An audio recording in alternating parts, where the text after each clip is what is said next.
গৌরবময় ত্যাগের কথা মনে পড়ে যখন সময় বের করে ছুটে আসি নবীনগর স্মৃতিসৌধ তখন। হ্যালো আসসালামু আলাইকুম গাইস, কি অবস্থা সবার? আশা করি সকলে ভালো আছেন। তো আমি ওসমান গনি আজকে সকাল সকাল বের হচ্ছি নবীনগর স্মৃতিসৌধ যাওয়ার উদ্দেশ্যে।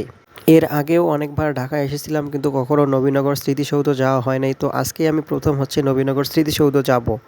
তো এই জন্যে প্রথমে চলে আসলাম সেনা শপিং কমপ্লেক্সের যে ওভারব্রিজটা আছে এখানে। তো এখান দিয়ে হচ্ছে নবীনগর স্মৃতিসৌধ যাইতে হয়। তো এর একটু সামনেই হচ্ছে নবীনগর স্মৃতিসৌধের গেট।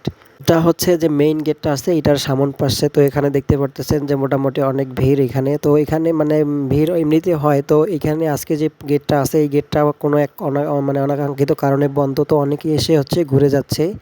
তো সামনে আরও একটা গেট আছে, তো আমরা ওইটা দিয়ে প্রবেশ করব। তো এখানে দেখতে পারতেছেন যে অনেকেই প্রবেশ করতেছে। তো এটা হচ্ছে যে আরেকটা গেট। তো এখানে প্রবেশ করার পর দেখি যে সকাল সকাল অনেক মানুষ এখানে উপস্থিত হয়েছে। তো আমরাই যে শুধু প্রথমে আসলাম এমনটা না, অনেক মানুষ আমাদের আগেই এখানে উপস্থিত হয়েছে। তো এখানে আসার পর আমি যেটা দেখতে পারতেছি যে মানে স্মৃতিসৌধ যতক্ষণ দেখলাম না ততক্ষণ পর্যন্ত মনে হচ্ছে যে এটা একটা সুন্দর একটা পার্ক। তো বিনা টাকায় এরকম একটা পার্ক দেখা কিন্তু আসলে একটা মজার ব্যাপার।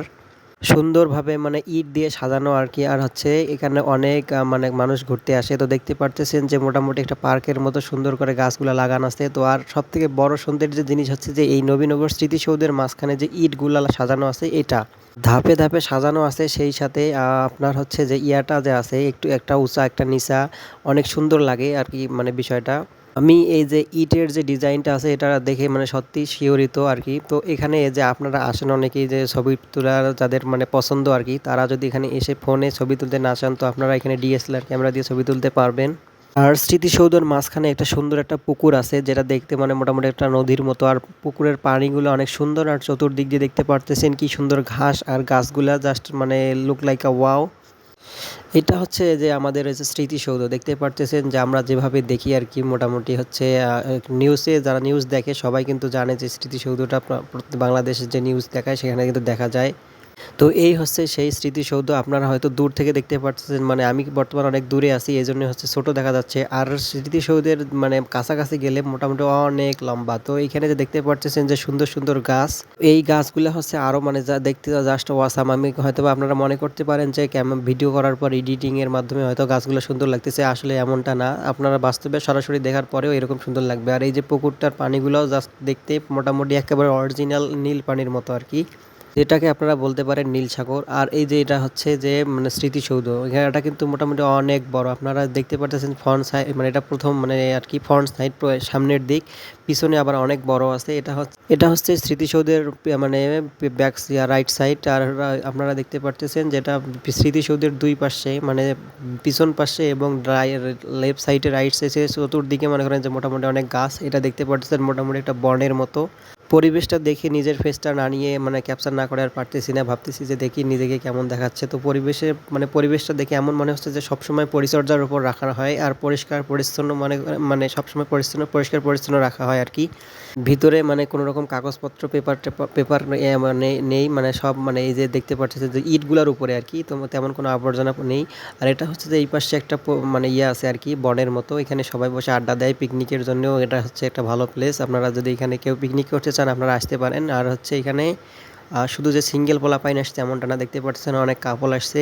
তো কাপলদের জন্য একটা যে মানে জায়গা আছে বসে আড্ডা দেওয়ার মতো, গল্প করার মতো, সেটা হচ্ছে এইখানেই। স্মৃতিসৌধের ভিতরে মোটামুটি মানে ছোটোখাটো একটা বন বললেই বলাই যায় আর কি, অনেকগুলা গাছ। আর এই দেখতে পারতেছেন কাপলগুলো বসে এখানে জমিয়ে আড্ডা দিচ্ছে। এখানে হচ্ছে মানে আমার জানার মতে হয়তো বা কোনো রেস্ট্রিকশন নাই, এই যে এই পাশ পর্যন্ত। ওই ভিতরে আবার অনেক জায়গা আছে, ওই পাশে মোটামুটি রেস্ট্রিকশন আছে আর কি। আপনারা চাইলে হচ্ছে ফ্রেন্ডের সাথে অথবা হচ্ছে আপনার ফ্যামিলির সাথে এখানে ট্যুর করতে পারেন। মোটামুটি অনেক ভালো প্লেস। আর হচ্ছে এখানে আপনার ইয়ে আছে, গাছগুলা যে দেখতে পারতেছেন এগুলো একটা মোটামুটি বনের ফিল পাবেন আর কি, মানে বনে ট্যুর করার মতো ফিল পাবেন। এটা হচ্ছে আপনার স্মৃতিসৌধের যে পিছন ব্যাক সাইডটা আছে সেটা।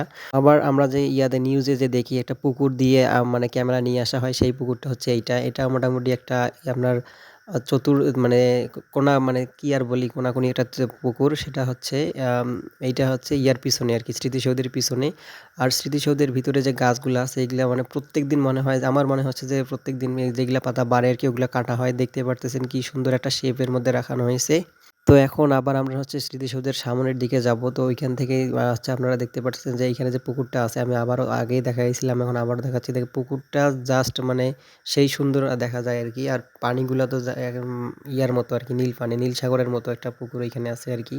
তো দূর থেকে স্মৃতিসৌধটাকে মানে অনেক মানে ছোট দেখায় কিন্তু কাছাকাছি অনেক বড়। এটা হচ্ছে একটা মুক্ত মঞ্চ। এখানে আপনারা এসে বিভিন্ন ধরনের অনুষ্ঠান করতে পারেন। আর সবথেকে বড় কথা হচ্ছে যে স্মৃতিসৌধের ভিতরে একটা সুন্দর মসজিদ আছে। এখানে আপনারা চাইলে নামাজ আদায় করতে পারেন। তো এখানে স্মৃতিসৌধের ভিতরে সিকিউরিটির জন্য সবসময় পুলিশ যাতায়াত করে। আপনারা দেখতে পারতেছেন যে একটা পুলিশের গাড়ি যাচ্ছে। তো আমরা মোটামুটি ঘোরাঘুরি করলাম। এখন হচ্ছে আমাদের বের হওয়ার পালা। তো সবাই ভালো থাকবেন, সুস্থ থাকবেন এবং আমার পেজটাকে এবং ইউটিউব চ্যানেলটাকে সাবস্ক্রাইব করবেন। ধন্যবাদ সবাইকে। আসসালামু আলাইকুম।